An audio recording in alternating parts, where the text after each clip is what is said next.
Dear audience, Nikhat Raza here, bringing to you chapter 11 of the book Fatima is Fatima by Dr. Ali Shariyati. We begin with chapter 11 now, which is captioned by the title Islam Revolutionized the Position of Women. The first subtitle is the Quranic word Kausar. Muhammad is heir to all of the family's honor, inheritor of a new kind of wealth, which is neither based upon blood, nor earth, nor money, but the phenomena of revelation. Born of faith, jihad, revolution, thought, and humanity, he is a beautiful weave. On the values, he receives the highest spirit. Muhammad is joined to the history of mankind, not to that of Abdul Muttalib, Abdul Manaf, the Quraysh, nor the Arabs. He is the inheritor of Abraham, Noah, Moses, and Jesus, and Fatima is his only heir. The Quran says, and I quote, I quote the translation given by the author. We gave you Kausar, O Muhammad, for your Creator, establish the prayer and sacrifice a camel. It is he, that very hated enemy of yours, who is cut off. End of the quote. He, your enemy with 10 sons, is cut off. He is useless, cut off without the highest form of inheritors. We gave you Kausar.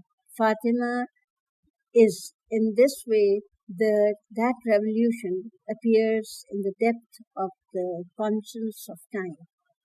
Now a daughter becomes the owner of the values of her father, the inheritor of all the honors of her family. She is the continuation of the chain of great ancestors, the continuation which began with Adam and passes through all of the leaders of freedom and consciousness in the history of mankind. It reaches Abraham and joins Moses and Jesus to itself. It reaches Muhammad, the final link in this chain of divine justice. The rightful chain of truth is Fatima, the last daughter of a family who had anticipated a son. Muhammad had known what the hands of fate had in store for him, and Fatima also had known who she was. Yes, this school of thought created such a revolution. A woman in this religion is freed like this. Isn't this the religion of Abraham and they, his heirs? The honor bestowed upon a female slave. Nobody has a right to be buried in a mosque. The greatest mosque in the world is the Masjid al-Haram in Mecca, the Kaaba. This house belongs to God. This is devoted to God. It is the direction to which all the ritual prayers are oriented. The house is ordered by him, and Abraham builds it. It is a house which the Prophet of Islam is honored with the mandate of freeing. He frees this house of freedom, circumambulates it and goes down in prostration towards it. All of the great prophets of the history are servants of this house, but no prophet has the right to be buried here. Abraham built it, but he is not buried there, and Muhammad frees it, but he is not buried there. In the whole history of humanity, there is only one person only who has been given this privilege. God of Islam honored one person with the honor to be buried in this particular house, to be buried in Kaaba. Who? A woman, a slave, Hajar, the second wife of Ibrahim. and the mother of Ismail. God orders Abraham to build the greatest house of worship of humanity, and alongside it, the grave of this woman. Humanity must forever gather around the tomb of Hajar and circumambulate there. The God of Abraham chooses a woman from amongst this great human society as his unknown soldier, a mother, and she a slave. In the other words, God chose a creature who, in all systems of humanity, lacks nobility and honor. The honor bestowed upon the prophet's daughter. Yes, in this school of thought, such a revolution took place. In this religion, a woman is freed in this manner. This is how Islam appreciates the position of womanhood. And once more, the God of Abraham had chosen Fatima. Fatima, a girl, replaces a son as the inheritor of the glory of her family, maintaining the honorable values of their ancestors and continuing the family tree and credibility. In a society that feels the birth of a daughter to be a disgrace, which only burying her alive can purify, where the best son-in-law a father could hope for her to have is called the grave. Muhammad knows what fate has done to him, and Fatima knows who she is. This is why history books in amazement all the way Muhammad behaved towards his young daughter, Fatima, as the way he spoke with her and the way he praised her. We will come to see that the house of Fatima is next to the house of Muhammad. Fatima and her husband Ali are the only people who live next to Prophet's mosque. They are of the same house as he is, and there is only a courtyard of 2 meters separating the two houses. 2 windows facing each other open the house of Muhammad to the house of Fatima. Every morning the Prophet opens his window and greets his young daughter. We will see that whenever the Prophet goes on a journey, he knocks at the door of Fatima's house and he says goodbye to her. Fatima is the last person who bids farewell to him. Whenever he returns from a journey, Fatima is the first person he seeks out. He knocks on the door of her house and he asks how she is. In some of the historic documents, it is recorded that the Prophet would kiss the face and the hands of Fatima. This sort of behavior is more than just the relationship of a kind father and his daughter. A father kisses the hands of his daughter, and that his youngest daughter. Such behavior in such an environment strikes a revolutionary blow to the families and inhumane relationships of that environment. The Prophet of Islam kisses the hands of Fatima. Such a relationship opens the eyes of the important people, politicians, and the majority of the Muslim people gathered around the Prophet in amazement towards the greatness of Fatima. This sort of behavior on the part of the Prophet of Islam teaches humanity and mankind to come and release themselves from the habits and the fantastic and the fantasies of history and traditions. It teaches man to come down from the pharaoh-like throne to put aside his pride and rough oppression and to bow his head when confronted by a woman. It teaches woman to reach towards the glory and beauty of humanity and to put aside her old and new feelings of inferiority, humility, and baseness.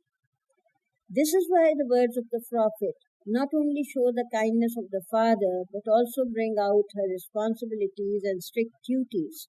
He shows his appreciation for her and speaks about her in the following terms.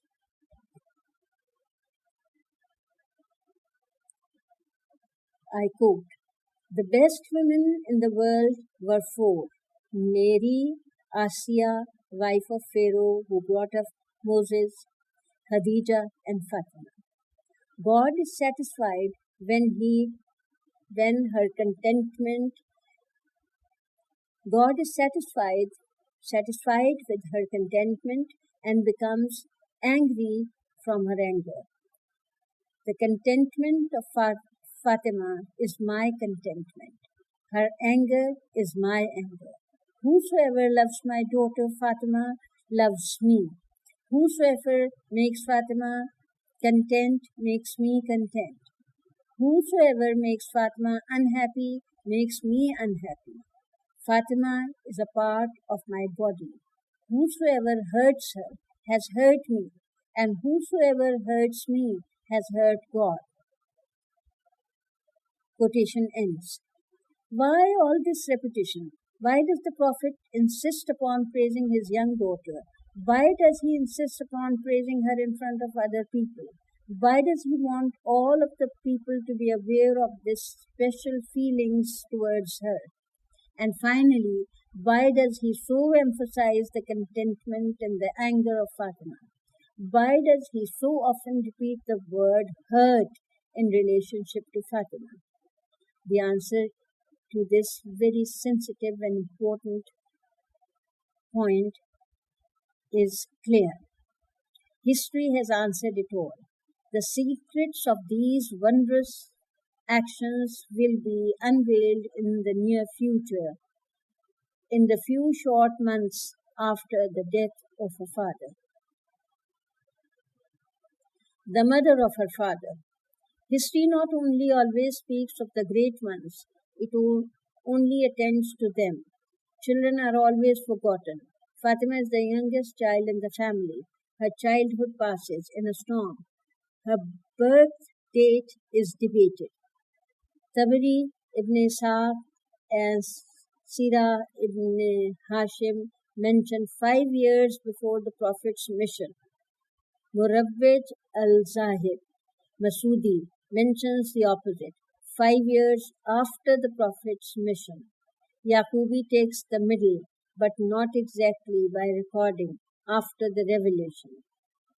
Thus, there is a difference of opinion among the three recorders of the traditions.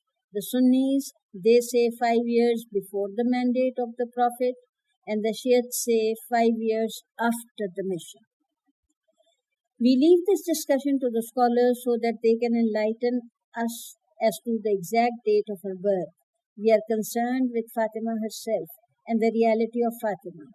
Whether she is born before or after the mission of the Prophet does not concern us. That which is clear is that Fatima remained in Mecca alone. Her two brothers die when they are infants, and Zainab, her oldest sister, who acts as the mother of this beloved child, goes to the home of Abi al-As. Fatima bitterly accepts her absence. Then it is Ruqayya and Kulthum's turn. They marry the sons of Abu Lahab, and Fatima remains even more alone. This is if we accept her birth as having been before the mission of the Prophet. If we accept the second, then essentially from the time she opened her eyes, she was alone. At any rate, the beginning of her life coincides with the heavy mandate of the Prophet. It is filled with great struggles, difficulties, and punishments whose shadows fall upon the house of the Prophet. While her father bears the mandate of consciousness for mankind upon his shoulders and suffers the enmity of the enemies of the people, her mother nurses her beloved husband. With the initial experiences of childhood, Fatima tastes the suffering, sadness, and the anger of life because she is of life. Because she is very young, she can move about freely. She makes use of this freedom to accompany her father. She knows her father has no life of his own to be able to take hold of his child's hand and walk freely and easily down the streets into the bazaar. He always goes alone. In the wave of the town's enemies and enmity, he swims with dangers on all sides. The small girl who knows her father's fate never lets him go alone. History reminds us that once when he had gone into the Masjid al-Haram and is called bad names and is beaten, Fatima, a small child, is standing alone at a short distance from the scene. She watches and then returns home with her father. The day when he has prostrated himself in the mosque and his enemies throw the intestines of a sheep at him, suddenly little Fatima reaches towards her father, picks it up and throws it away. Then, with her small loving hands, cleans her father's head and face, comforts him and returns him to their home. People who see the thin, weak girl alone beside her champion father see how she comforts him. She supports him through his troubles and sufferings. With her pure, childlike behavior, she sympathizes with him. It is because of this that she comes to be called Umme Abiha, the mother of the father. Dear audience, we have finished reading up to page 111, and with this we come to the end of of chapter 11 also. Now we embark upon chapter 12, where the first subtitle is The Confinement. The confinement. The black and difficult years of hunger began in the valley of Abu Talib. The Hashmi and Abdul Muttalib families are imprisoned with the exception of Abu Lahab, who has joined the enemies. Men, women and children are placed in this hot, dry valley. A notice is written by Abu Jahl in the name of all the wealthy people of the Quraysh and is placed on the Kaaba wall. The notice says, and I quote, "No one should have any contact with the Hashmi tribe and Abdul Muttalib. All relationships with them are cut off. Do not buy anything from them. Do not sell anything to them. Do not marry any of them." End of the quote. They are forced to live in this stony prison until loneliness, poverty, hunger, and the difficulties of life make them surrender to either the idols or death. They all have to bear the torture, both those who have accepted the new religion and those who have not as yet turned to the new religion. Those who have not yet embraced Islam but have a sense of freedom, even though there is a difference of thought with Muhammad and face to face with oneness, they put up a united front towards the enemies. They defend him, and even though they do not know Islam and therefore do not have faith in it, they know Muhammad. They have faith in his purity. They know he is not interested in personal gain. They sense his faith. They hear what they have to say about the worship of the truth. They know he sincerely wishes to free the people. They are worth far more than the intellectuals who are filled with fear, men who are conservatives like Ali ibn Umayyad, who, having discovered progressive ideology, supposedly oppose reactions, and the bearded men who hold on to the foulness of aristocratic society, as well as the classical Arab regime with its class distinctions, but at the same time acknowledge all of this in order to protect the wealth of their father, the luxuries of their family, their social positions, and the physical health are in order to avoid any headaches. They remain on the side of Abu Jahl and Abu Lahab. They watched the torture of Bilal, Ammar, Yasir, and Sumayya. They do not move their lips in objection. Throughout these difficult years, they leave their compatriots and their friends in the small compound alone. They busy themselves with their lives in the city, bazaar, their homes and families. They pass their time with the pagan leaders. They even join hands. They leave behind a tradition. They open a way. Years later, followers of this way and their religion contain more people than the followers of the religion of the Prophet himself. The real Shiites are Ali, Abu Zar, Fatima, Hussein, Zainab, and all of the emigrants of the companions.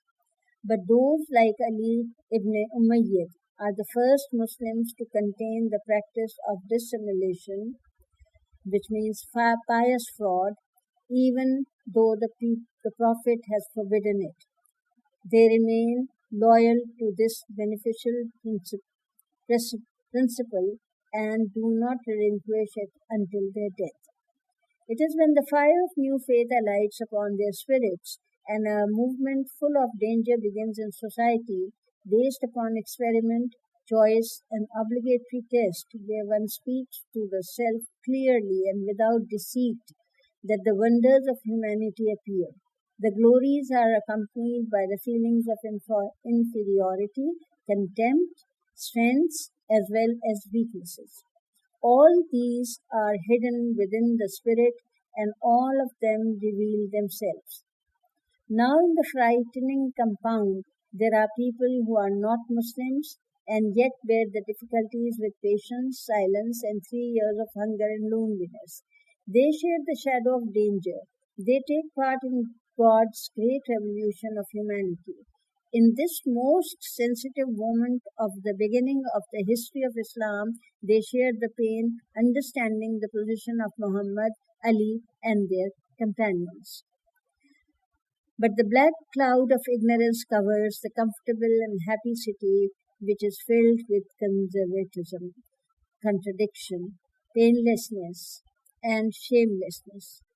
Some Muslims can be seen among them whose skirts are contaminated and their hands are frayed. They are busy gaining security and comfort.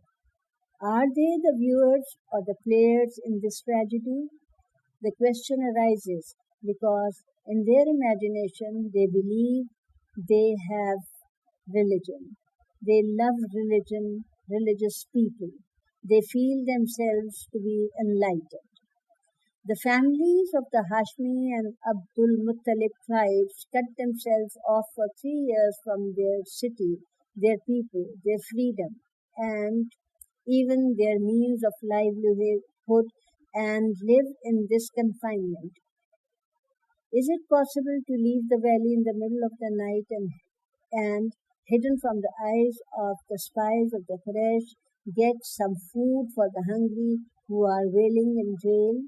Could it be that a liberal family member or friend might, out of kindness, bring them some bread? Hunger sometimes reaches the point that they take on the image of Black Death. But as they had prepared themselves for a Red Death, they are patient. Saad ibn Ali Waqas, who is confined with the others, writes, "Hunger has brought on such dizziness that if at night I kick at a soft and wet material, without even realizing it, I put it in my mouth and suck it. 2 years later, I still do not know what I was." One can see under these conditions what passes for the family of the Prophet, even if history said nothing. All of this family bears the difficulties of hunger, loneliness, and poverty for the sake of the Prophet. The Prophet personally assumes responsibility for them. When a child cries from the pain of hunger, whenever a sick person cries from lack of medication and lack of food, whenever an aged person, man or woman, reaches their limits of bearing difficulties and pressures, suffered from 3 years of hunger, physical torture and torture of this valley, they hide all they bear within themselves. The light and blood drained from their faces, they deny any problems when confronting Muhammad. At the same time, in spite of all the difficulties, they remain loyal and generous in faith and love. All of this shows the expression of the spirit of faith and human life, which greatly affected the sensitive heart of the Prophet. Know for sure that whenever food arrives in the darkness of the night and it is given into the hands of the Prophet to be spread among the people, the share of his wife and daughter is the least of all, in order that they not fear for their lives. The family of Muhammad this compound consists of Khadija and his small daughter Fatima, her sisters Kulthum and Ruqayya, daughters-in-law of Abu Lahab. After the mission of the Prophet, he orders his sons to divorce them in order to hurt and show contempt for the Prophet. But Usman, who is a young, wealthy, handsome man, marries Ruqayya, and from the point of view of society, the act of Abu Lahab is answered. Ruqayya then immigrates to Ethiopia with Usman.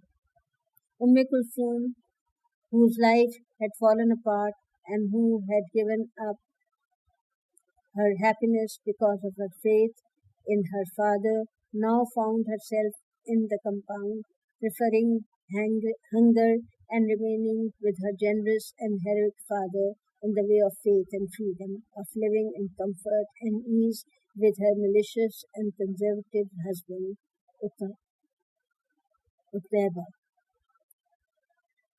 The days pass with difficulty in this compound. At night, the black tent of darkness falls upon the residents of this mountainous area, separated from the weeks, months, and years passed with hardships. They pass slowly over their tired bodies and spirits, but all continue to step in sympathy with each other and with the Prophet. The family of the Prophet has a special position in the midst of this group.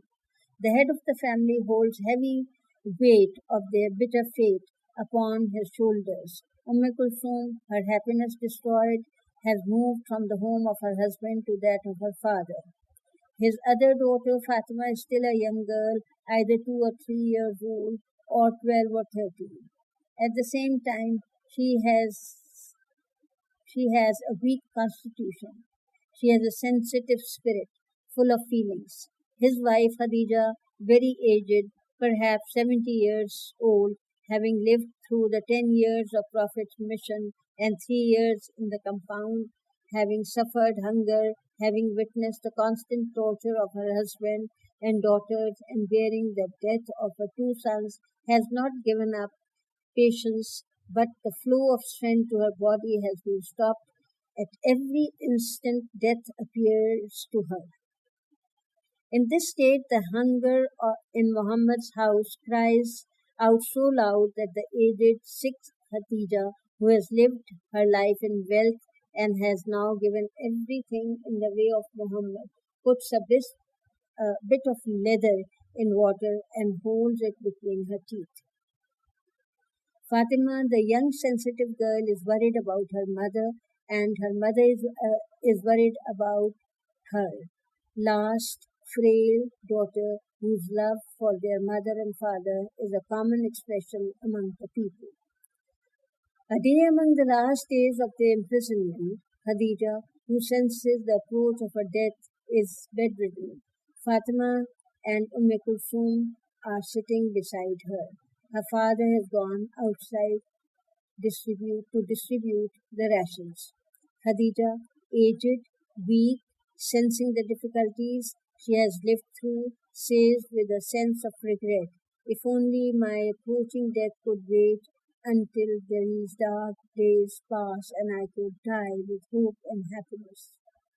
Kulthum, crying, says, "It is nothing, mother, do not worry." "Yes, for me, my God, it is nothing, but I am not worried about myself, my daughter. No woman among the Quraysh has tasted the blessing that I have tasted. There is no woman in the world who has received the generosity of which I have received. It is enough for me that my fate in this life, in this world, has been to be the beloved wife of God's choice. As to my fate in the other world, it is enough that I have been among the first who believed in Muhammad and that I am called the mother of his followers. Then, whispering to herself, she continues, O God, I cannot count the blessings and kindnesses that you have given me. My heart has not grown narrow because I am moving towards you, but I do wish to be worthy of the benefits you gave me. The shadow of death falls upon the house. Silence and deep sorrow fill Khadija, Kulthum, and Fatima. Suddenly, the Prophet appears, illuminated with hope, faith, strength, and victory. It is as if 3 years of loneliness, hunger, and heavy spiritual asceticism have had no effect upon the body and spirit of the Prophet other than to increase the courage, willpower, and faith. With this, we reach page 116 of the book, dear audience, and we come to the end of chapter 12. So we finished with our today's sitting, and inshallah next time we will bring to you reading beginning from chapter 13 and page 117 of the book. Khuda Hafiz. Until then, fi amanillah.